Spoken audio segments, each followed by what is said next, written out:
Hey guys, Ben here and welcome back to another video on Superman Lois Season 3. Today we're going to be talking about episode 3 of the new season. This episode starts right after we got the reveal at the end of last episode that Lois has cancer. And so a lot of stuff goes down in this episode, so please be sure to stick around throughout the entire video as I break it down bit by bit. So if you do go on to enjoy the video, please be sure to leave a like and a comment and subscribe and turn on notifications so you don't miss any future DCTV videos later this year. Okay, so the episode begins with this crazy apocalyptic dream, and we've seen this previously in trailers, and I didn't know what episode it was going to show up in, but it shows up in this episode actually twice, because this is one of Clark's nightmares, because he's been having this ever since Lois revealed that she has stage 3 cancer. It's a literal manifestation within Clark's mind of him not being able to do anything about what's going on with Lois. Like, he can't actually do anything, but he's Superman. He should be able to do something, right? That's what he's thinking, and that's what we're all thinking, and that's even what Lois's dad is thinking. Like, can they use any Kryptonian tech to turn this around? Because, you know, they have all this tech, they have all this power, yet they can't save a human life. So that is why Clark has this nightmare, and it's just a persistent thing because it's just continuing on and on. And so in the nightmare you see the whole of Metropolis falling apart. It actually looks really good. I thought the visual effects was top notch in this scene. And Lois is under the Daily Planet as she calls for Clark, and Clark can't find her at first, but as he goes through the crumbling city, he finally makes his way to the Daily Planet where he sees Lois, and the Daily Planet falls upon her, and that's when Clark wakes up. And so we'll move on from here because Lois tells all the people that she cares about in this kind of montage just after Clark's nightmare about her cancer. And there is nothing, like I said, that Kryptonian tech can do, which is what Lois's dad comes up with. Obviously that's just like one far stretch that he can think of at the moment. And again, just like Clark, he feels hopeless. And so those two are very much in the same field, and we see them multiple times working together in this episode. And so yeah, it's a very emotional montage to begin the episode as she goes around, meets everyone that she cares about. So Jordan and Jonathan in this episode get into an interesting story, and I like the way that it went, but it began with them making every favorite breakfast that Lois loves. And I presume it wasn't just breakfast. I actually don't remember what there was, but I presume there's like pancakes and a bunch of other cool stuff that they made, and I thought that was a touching way to start the episode with them. And so let's talk about Lana, because Lana and John Henry finalized their home security system that John is installing, and it's very high tech inside Lana's house, and this causes some controversy in the episode and some big strains between Sarah and her mum because of the fact that Sarah mentions about John Henry being around the house installing a new system. He sees that the new system has also been installed at her mayor's office, and Kyle is caught while snooping around, and so this causes a big friction within the family, and even leads to at one point Lana slapping Sarah. Now that is a step over the line, and she knows it as soon as she does it, but obviously it was in the spur of the moment. I'm not trying to say that that was anything that's okay, because it's not, but it's all kind of spurred on by Kyle being so curious about what's going on and clearly jealous. So then we go on and we have Lois and Chrissy at the Smallville Gazette. They are investigating the Bruno Mannheim case once again, and so they get to this point where they talk about maybe like some sort of secret society being built, which is very curious. I'm sure we're going to get back to that because there is definitely something greater going on, but I guess that could just be in reference to Intergang. And so Dr. Alistair is apparently a doctor that has been hooking up Bruno's guys, and that's just been a theory that Lois has had for a while, but they are able to actually kind of link what he's doing and the facility that he has used before to what's been going on in their Bruno Mannheim case. And so Lois misses her first chemo session after leaving Clark alone because she's so involved in this case and she just won't let it go. And so Lois and Chrissy find one of the doctor's old labs that he recently used, and they find fresh blood. Lois takes a sample of it, and that sample comes back later in the episode. We'll talk about that result in just a moment. But Candace meets with Sarah, Natalie, Jordan and Jonathan, who are all hanging out, and it turns out that Jonathan hasn't mentioned everything that went down at the party, so there's some tension between Candace and him there.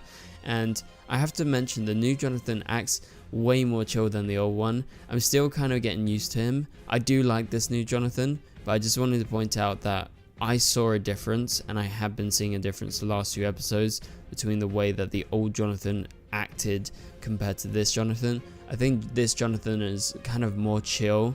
The old Jonathan was a bit more like manly or a little bit more boisterous at times, although he was cool as well and he was very chill. I feel like the new Jonathan is just super laid back. But let's move on to the next part of the episode and continue with this. So John Henry tries to figure out what's going on with Onomatopoeia's powers.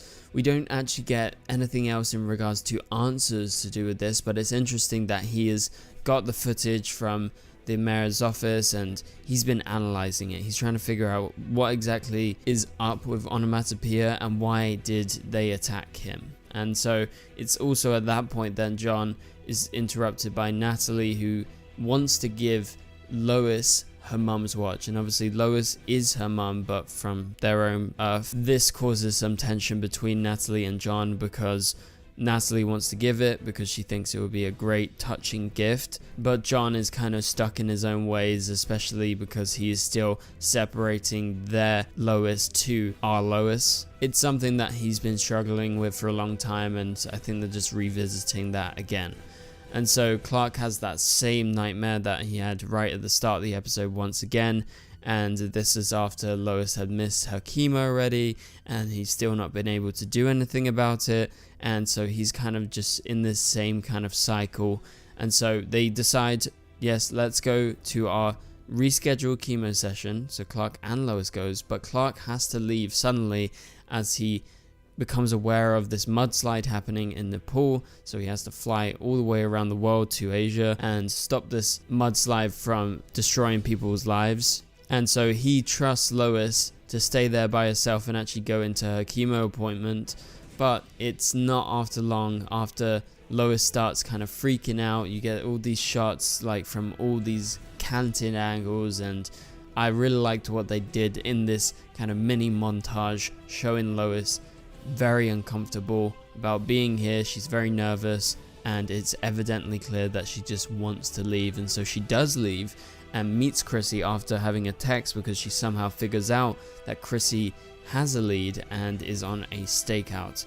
And Lois ends that stakeout very fast as she is determined to go in there and actually find out what the hell is going on, because she is more determined than ever as of right now, and so that's causing her to be very reckless. And I think what she does is extremely reckless and put both of them in danger, and I think she definitely knows it. And so Lois misses chemo once again because she is scared, and she decides this Bruno case is more important than actually helping herself. And so Clark texts Lois, he's like, where is she? He can't figure it out.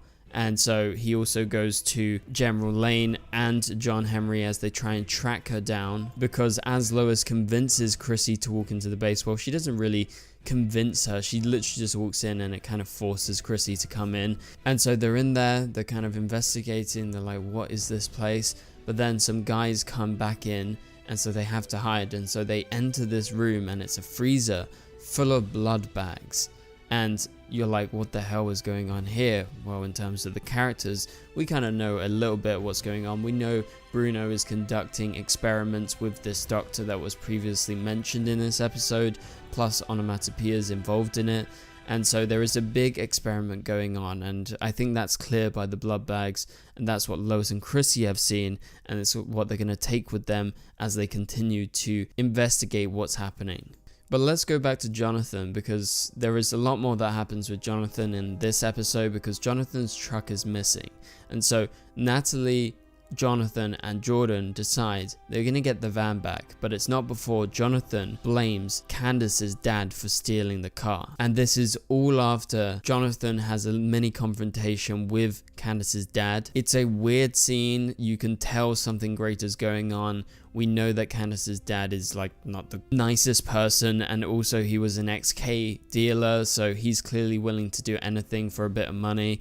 And so Jonathan makes that accusation and hands it off to Candace, and obviously Candace doesn't take that well because of what's been going on and the way that her and her dad live. But it actually turns out to be true. The reason he was questioning him about the truck is because he wanted to steal the truck and obviously strip it for parts, which you see shortly after. And so Natalie's really into this because actually her mum's watch was inside the truck when it was stolen. And so this is when Jonathan, Jordan and Natalie decide to break in. They actually do. They steal the van back and they have a pretty good plan, and all goes well in the end. And as far as we know, they haven't been caught. But back in the warehouse with Lois and Chrissy, they are held at gunpoint. And it's at this point that they get out of the freezer, which was the reason why they couldn't call Superman. Somehow it was insulated really well and the signal was blocked, and so Lois screams out Superman, and so instantly Clark gets a lock on her and he flies over there in an instant. And it's almost like a parallel to Clark's nightmare. Obviously he knows that Lois is missing, and so he's extremely worried, and so that's why he's on the lookout with the help of General Lane and John Henry. And so he goes in there, he gets faced off by one of Bruno's guys who has this kryptonite blaster, and so Superman is nearly incapacitated before Steel is able to show up and blow Superman's attacker back. I didn't catch a name of who it was, but he's someone that works for Bruno. And so Superman and Steel are able to stop them, but it's not before he blows everything up and kills himself.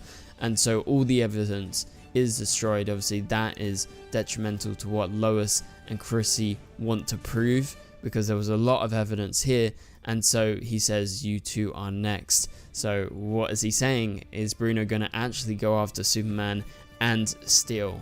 We'll have to wait and see. But Lois reveals just after this why she's been acting this way. She's afraid to lose everything that makes her Lois and makes her the person that she is. And so there is obviously a lot more going on, but that's the core of what is happening inside of her. And so it's good to see her actually admit it. And so just after this, and this is probably the most interesting twist of the episode, it's revealed that the blood Lois was able to bag before the place got blown up is actually a match to Superman's blood.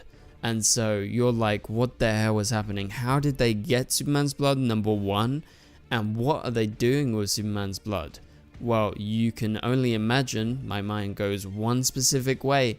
They're trying to create a Superman clone.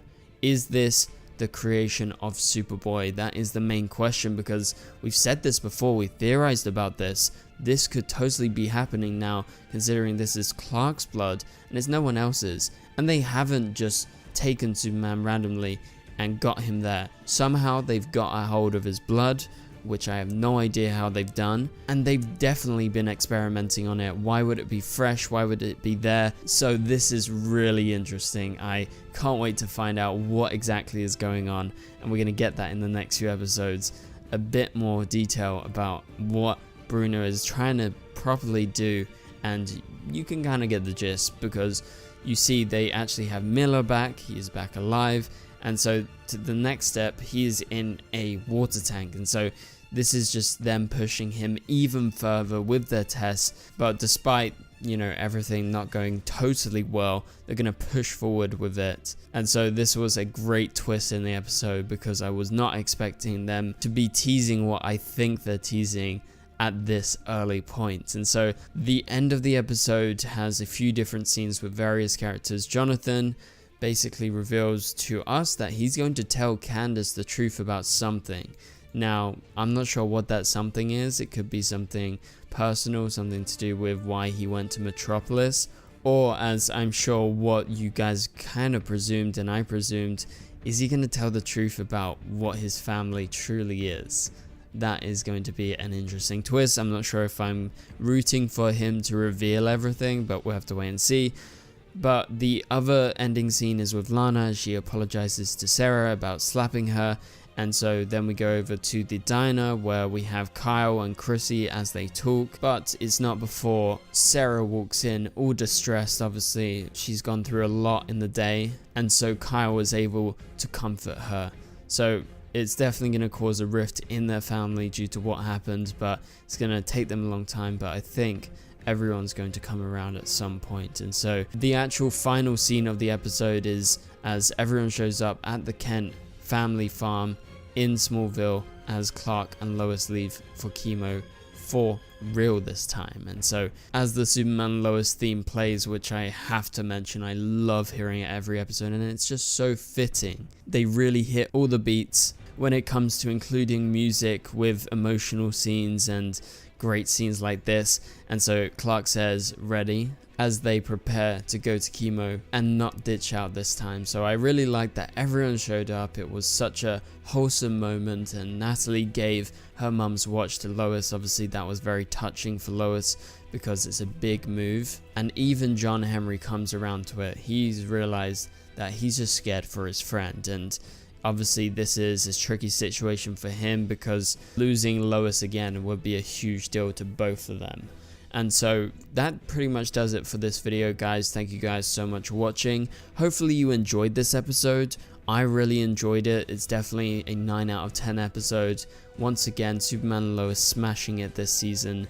I think I've given like 9 out of 10 or 10 out of 10 to all the episodes so far. So this is a great start with these first 3 episodes. I look forward to the next episode. But for now, if you did enjoy the video, please be sure to leave a like and a comment. Also subscribe and turn on notifications to not miss any future videos. I uploaded a Superman Lois video earlier tonight. Please be sure to click it and watch because it's about next week's episode. You're not going to want to miss the video, so click on the top right corner of the screen to watch that. And so for now, I'll catch you guys later. Goodbye.